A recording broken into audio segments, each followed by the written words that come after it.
With PKK in life design with PKK. வணக்கம். வாழ்க்கையில் ஒவ்வொரு விஷயமும் அப்படியே வந்துக்கிட்டே இருக்கும், ரைட் டைமில் வரும். அதுதான் நமக்கு பிரச்சனை. நாம் வெயிட் பண்ணிகிட்டே இருப்போம், ப்ரே பண்ணிகிட்டே இருப்போம், என்னடா நடக்க மாட்டேங்குது அப்படின்னு. எல்லாத்துக்கும் ஒரு நேரம், சூழல் எல்லாம் இருக்குது. ரெண்டாவது, right way of praying, right way of asking. ஒவ்வொரு விஷயத்தையும் நம்ம கேட்கும்போது சரியாக கேட்கணும், ஸ்பெசிஃபிக்காக அந்த ஒரு பொருளை தான் கேட்கணும். அந்த பொருளால் உண்டாகிற சந்தோஷத்தோடு கேட்கணும், உணர்ச்சிகளோடு கேட்கணும். ஆட்டோமேட்டிக்காக அந்த பொருள் உங்களுக்கு கிடைத்துவிடும், அந்த விஷயம் உங்களுக்கு நடந்துவிடும். ஒவ்வொரு நாள் காலையில் எழுந்துக்கும் போது இன்றைய நாள் இனிதாக விடிந்தது. இந்த வானம், இந்த பூமி, இந்த நீர், இந்த நெருப்பு, இந்த காற்று, அவை அனைத்தும் எனக்கு நன்மையே செய்கிறது. இதுதான் எழுந்தோன்னு சொல்லுது. இந்த நல்ல நாளில் நான் எல்லாம் வல்ல பிரபஞ்சத்துக்கு என் வணக்கத்தையும் நன்றியும் தெரிவித்துக் கொள்கிறேன். நான் பிரபஞ்சத்தை மிக மிக நேசிக்கிறேன். I love you universe. உறங்க போகும்போது நம்ம என்ன பண்ணணும்னா, ஒரு நோன்புக்கு எழுதி தேங்க்யூ, இன்றைக்கு பொழுது நன்றாக விடிந்தது, இந்த வேலை நடந்தது நன்றி, இந்த சாப்பாடு கிடைத்தது நன்றி, நல்ல துணி உடுக்க முடிந்ததுக்கு நன்றி, என் கணவர் என்கிடம் அன்பாக இருந்தார், என் மனைவி நல்லவுடன் நடந்தார்கள், இந்த பள்ளிக்கூடத்தில் இது நன்றாக நடந்தது, நான் வேலை செய்யும் இடத்தில் இது நன்றாக நடந்தது, என்னை சுற்றி இருக்கிறவர்கள் என்கிடம் அன்பாக பேசினார்கள், இந்த பூ எங்கள் வீட்டில் அழகாக பூத்தது.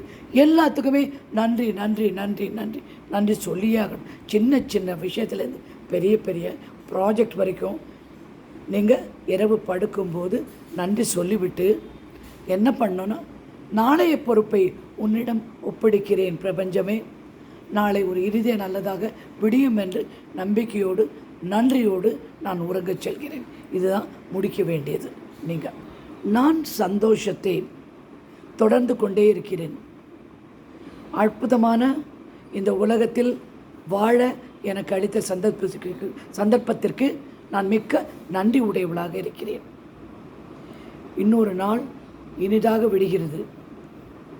நான் எந்த வேலை செய்தாலும் செய்வதற்குள்ள உடல் சக்தியும் மனசக்தியும் கொடுத்த இந்த பிரபஞ்சத்துக்கு நன்றி.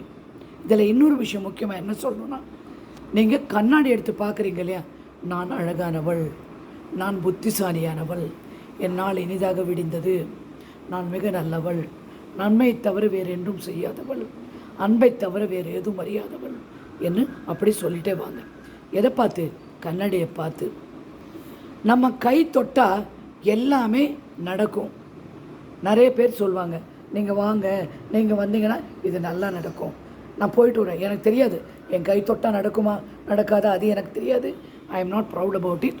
ஏன்னா சொல்லும்போது நான் போய் செஞ்சுட்டு வந்துடுது. அது மாதிரி தான் உங்கள் எல்லாருக்குமே அந்த சக்தி இருக்குது. நம்ம போய் ஒரு காரியம் செய்யும் போதே வாழ்க வளமுடன், செய்கின்ற எல்லா காரியமும் நல்லபடியாக நடக்கட்டும், இந்த பாசிட்டிவான எண்ணத்தோடைய நாள் முழுக்க செலவிடிங்க. செய்கின்ற ஒவ்வொரு விஷயமும் மிக அழகாக முடியும். நீங்கள் என்ன சொல்லணும்னா, எனக்கு நடக்குமா, இப்படி ஆகிச்சே மேடம், இது என்ன பண்ணலாம் அப்படின்னு சொல்லாதீங்க. நான் இந்த அருமையான வாழ்க்கைக்கு, இந்த சந்தோஷமான வாழ்க்கைக்கு தகுதி உள்ளவள் அப்படின்னு நினச்சிக்கோங்களேன். நீங்கள் வேறு மாதிரி நினச்சிக்கிறீங்க. கடவுள் உங்களை உலகத்துக்கு கொண்டு வந்துட்டார், நிறைய நாள் வாழ்ந்துட்டீங்க, இவ்வளோ பிரச்சனைகளை தாண்டி வந்திருக்கீங்க. இவ்வளோ பிரச்சனை தாண்டி வரும்போது இந்த விஷயம் என்ன, you are very strong, you are very beautiful, நீங்கள் அழகு, மிக பலசாலி, அறிவுள்ளவர்கள், நீங்கள் நினைக்கிற அத்தனை விஷயமும் உங்களுக்கு நடந்து போகும் அப்படின்னு நினச்சி முடிவெடுங்க. இதுதான் என்னுடைய நிலைமை, இந்த இடத்துல தான் நான் இருக்கணும், இந்த இடத்துல தான் நான் இருப்பேன், இருக்கணும்னு கூட கிடையாது, இருப்பேன் நீங்கள் சொல்லி அந்த நாளை ஆரம்பித்து நல்லபடியாக அந்த நாளை கரை தேற்றுங்க. எந்த விஷயமும் உங்களை மீறி செல்ல முடியாது. ஏன் தெரியுமா? பிரபஞ்சம் உங்களோடு இருக்கிறது. எதை பார்த்து நீங்கள் பயப்பட வேண்டும் சொல்லுங்கள்?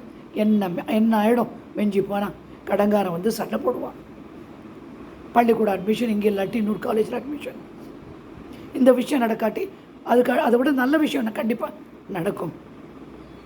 பயப்படாதீங்க. எதிர்த்து நின்று இத்தனை நாள் இத்தனை விஷயங்கள் கடந்து வந்த நீங்கள் இந்த சின்ன விஷயங்கள் கடக்க முடியாத, கண்டிப்பாக முடியும் என்ற பலமான நம்பிக்கையோடு தைரியமாக வாழ்க்கையை நடத்துங்கள். இனி ஒரு நல்ல செய்தியோடு மீண்டும் சந்திக்கிறேன்.